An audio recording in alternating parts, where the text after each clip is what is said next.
നമസ്കാരം, എല്ലാവർക്കും വൈനിസ് പ്രഭാത വാർത്തയിലേക്ക് സ്വാഗതം. ഇന്നത്തെ വൈനിസ് പ്രഭാത വാർത്തകൾ വായിക്കുന്നത് ഷിജി ജയകുട്ടി. വൈനിസ് പ്രഭാത വാർത്തകൾ. തൃശൂർ പൂരം കണ്ണിനാനന്ദമായി കുടമാറ്റം. സൂര്യൻ തിളച്ചു, പൂരം ജ്വലിച്ചു. MP സ്നേഹലത ഹൈക്കോടതി ജഡ്ജി. അത്യാഹിത വിഭാഗത്തിൽ ഇടിച്ചുകയറി കാട്ടുപന്നി. വീട്ടുവോട്ടിൽ കള്ളം. കണ്ണൂർ കല്യാശ്ശേരിയിൽ വീട്ടുവോട്ടിൽ ഇടപെട്ട CPM ഏജന്റ് അടക്കം 6 പേർക്കെതിരെ കേസ്. പോളിംഗ് ഉദ്യോഗസ്ഥർ സസ്പെൻഷൻ. വോട്ട് അസാധുവാക്കി. വോട്ടേറെ സ്വാധീനിച്ചത് FIR. ഇറാനിൽ ഇസ്രായേൽ ആക്രമണം. ഒന്നും സംഭവിച്ചില്ലെന്ന് ഇറാൻ. മണിപ്പൂരിൽ പോളിംഗിലും ആക്രമം. ഒരാൾക്ക് പരിക്ക്. ആദ്യഘട്ട പോളിംഗ് 62.37%. ശുദ്ധജല പദ്ധതിയുടെ ഉപേക്ഷിച്ച പൈപ്പുകൾ മോഷ്ടിക്കുന്നു.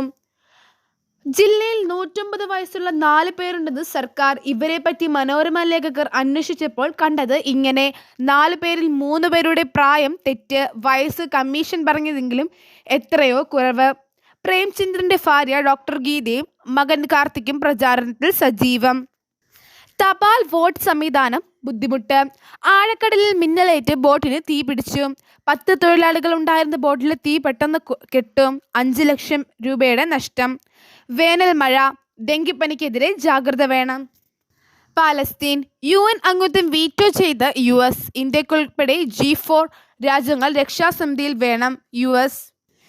തലശ്ശേരിയിൽ വോട്ട് ചോർച്ച പേടിച്ച് നടപടി. വനം വകുപ്പിൽ പൊട്ടിത്തെറി. ആയുഷ് PG എൻട്രൻസ് അപേക്ഷ മെയ് 15 വരെ. ആയുഷ് PG കോഴ്സുകൾക്കുള്ള ഏക പ്രവേശന പരീക്ഷ. നഴ്സിംഗ് പ്രവേശനം പ്രശ്നപരിഹാരത്തിന് ആരോഗ്യ വകുപ്പ് ധനവകുപ്പുമായി ചർച്ച നടത്തും. വീട്ടിലെ വോട്ട് തെളിവായത് വീഡിയോ ദൃശ്യം. ചിഹ്നം നോക്കാൻ നമ്മുടെ ചിഹ്നം. വോട്ടേറെ സ്വാധീനിക്കുന്ന തരത്തിൽ സംസാരിക്കുന്ന ശബ്ദവും വീഡിയോയിൽ. BJP ദേശീയ പ്രസിഡന്റ് ഇന്നലെ 3 റോഡ് ഷോയും 1 സമ്മേളനവും. ബേബി ഫുഡിൽ പഞ്ചസാരയുടെ അളവ് കൂട്ടി. നെസ്ലേക്ക് ഇനി അന്വേഷണ കയ്പ്. ഇന്ത്യ അന്വേഷണം പ്രഖ്യാപിച്ചു. ദേശീയ ഭക്ഷ്യസുരക്ഷാ അതോറിറ്റിക്ക് ചുമതല. ഇന്ത്യ അടക്കമുള്ള വികസ്വര രാജ്യങ്ങളിൽ കുഞ്ഞുങ്ങളോട് വേർതിരിവെന്ന റിപ്പോർട്ട്. ഇനി നമുക്ക് കായിക വാർത്തയിലേക്ക് കടക്കാം. കായിക വാർത്തകൾ. ചെന്നൈക്കെതിരെ ലക്നൌവിന് 8 വിക്കറ്റ് ജയം.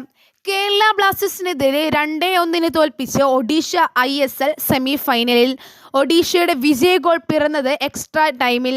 Odisha vs Mohun Bagan semi final. ആദ്യ പാദം 23-ന്. ലിവർപൂളിനെ മറികടന്ന് അറ്റ്ലാന്റ്. AC മിലാനെ വീഴ്ത്തി റോമ. ഇനി 2 റൗണ്ടുകൾ കൂടി. കാൻഡിഡേറ്റ് ജസ് ഫോട്ടോ ഫിനിഷിലേക്ക്. D Gukesh, Nepomniachtchi, Nakamura എന്നിവർ ഒപ്പത്തിനൊപ്പം. ഡയമണ്ട് ലീഗ് അത്ലറ്റിക്സിന് ഇന്ന് തുടക്കം. ഇതോടെ ഇന്നത്തെ വൈനിസ് പ്രഭാത വാർത്തകൾ ഇവിടെ അവസാനിച്ചിരിക്കുന്നു. നന്ദി, നമസ്കാരം.